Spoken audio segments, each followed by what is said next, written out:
Apa 5 perkara ni yang kita perlu jaga dengan baik? Sebab kenapa? Untuk kita mengelakkan berlakunya kerosakan ataupun apa-apa kecelakaan ataupun kemalangan di jalan raya. Jadi 5, Datuk. Apa tu?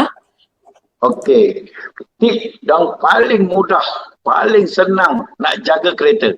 Nombor 1, kita nak pandang cantik dan kita nak kereta kita sentiasa selamat. Kita kena jaga, kena cuci. Kereta kena cuci.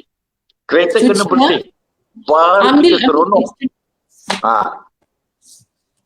Nombor 1, apabila kereta kita meletakkan di tempat panas, di tempat hujan, di tempat embun, ataupun pendek kata, kereta tidak berbumbung.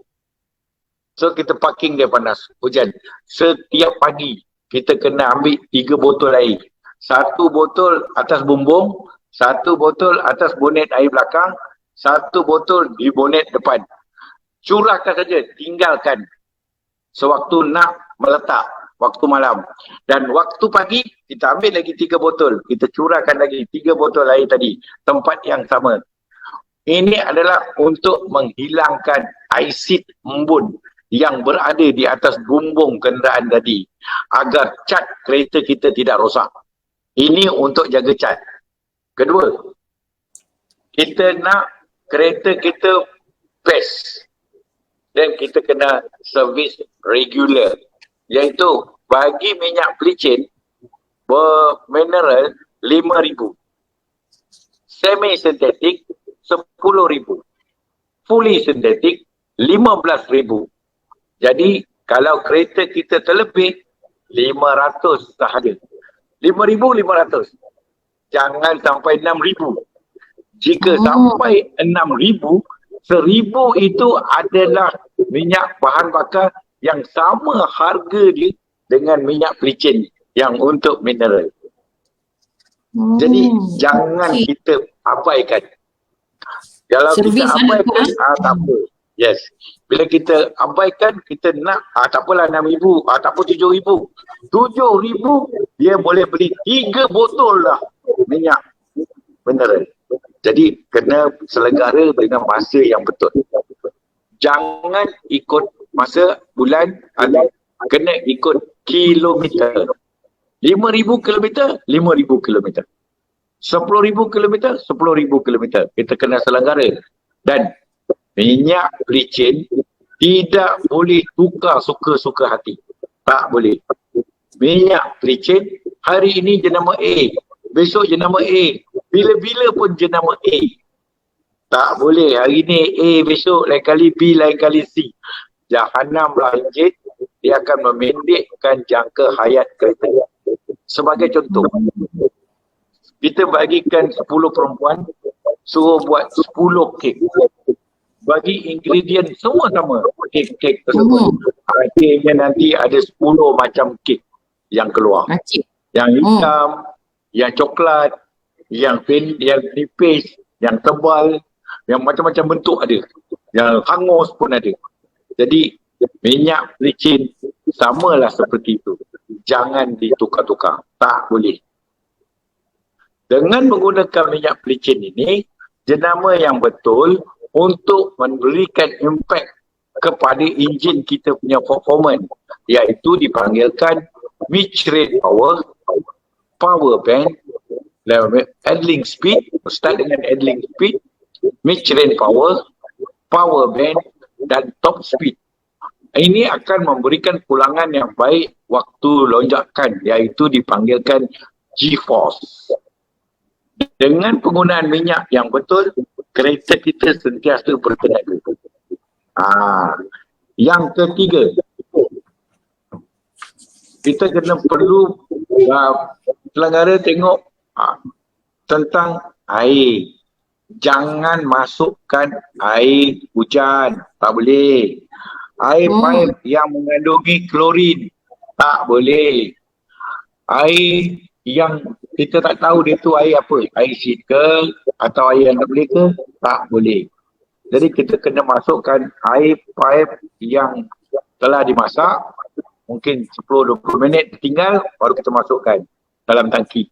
Atau air yang telah ditapis dengan yang baik, baru kita boleh masukkan ke dalam. Yang paling senang, air mineral masuk dalam tangki air. Bersebelahan tangki air adalah reserve tank, tangki simpanan berwarna putih, dan tangki simpanan ini kerjanya adalah untuk memberikan air kepada tangki besar. Yang mana tangki besar nanti melebihi kepanasan melampau 100 degree Celsius, air tangki simpanan akan hantar terus ke dalam tangki untuk memberikan kesejukan kepada enjin. Kerana kebanyakan enjin di negara kita dan di semua dunia hari ini menggunakan air adalah bahan untuk kesejukan. Dia panggilkan cooling system. Tetapi bagi awal-awal enjin dicipta, tidak perlu menggunakan air sebagai cooling system, dia menggunakan angin sebagai cooling system.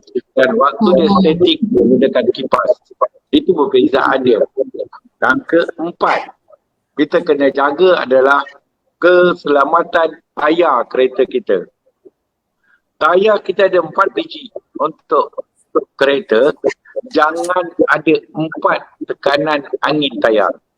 Depan 28, kanan kiri 29, 30 kanan belakang, 31 dekat kiri belakang.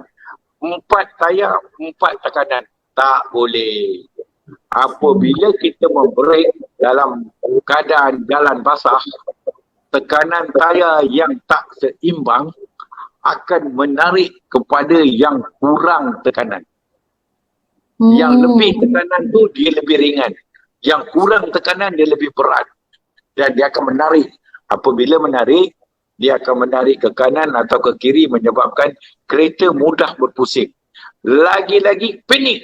Bila kenderaan berpusing, tekan brake mati. Dia terus jadi donat atau jadi drift. Jadi dia drift jangan, betul. Jadi jangan tersilap. Jadi pastikan dekat mana kita nak tengok tayar kita punya tekanan, buka aja pintu, dekat tepi pintu ada. Atau buka je dekat tingkap untuk nak taruh pam minyak, tengok ada je tepi stiker. Sama ada 28 PSI, 30 PSI, sama juga dengan 200 kPa atau 210 kPa. Jadi pengepam angin yang ada di petrol station mana-mana di dalam Malaysia ni tidak ada tentukuran, tidak ada pengesahan. Dia diberi hanyalah tugas untuk kecemasan bagi mereka yang memerlukan. Jadi kalau kita gunakan pam angin di petrol station, bunyi memang sedap. Ting ting ting ting ting ting ting ting ting, pum, meletup. Jadi tayar kita baru saja beli. Kenapa dia boleh meletup?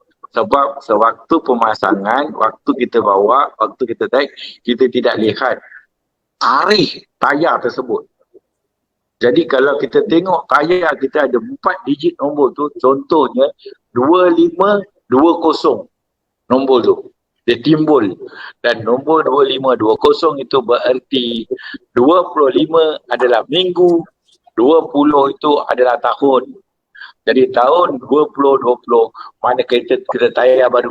Tapi yang meletup tadi nombor dia 2510. Minggu 25 tahun 2010. 11 tahun dah tayar tersebut.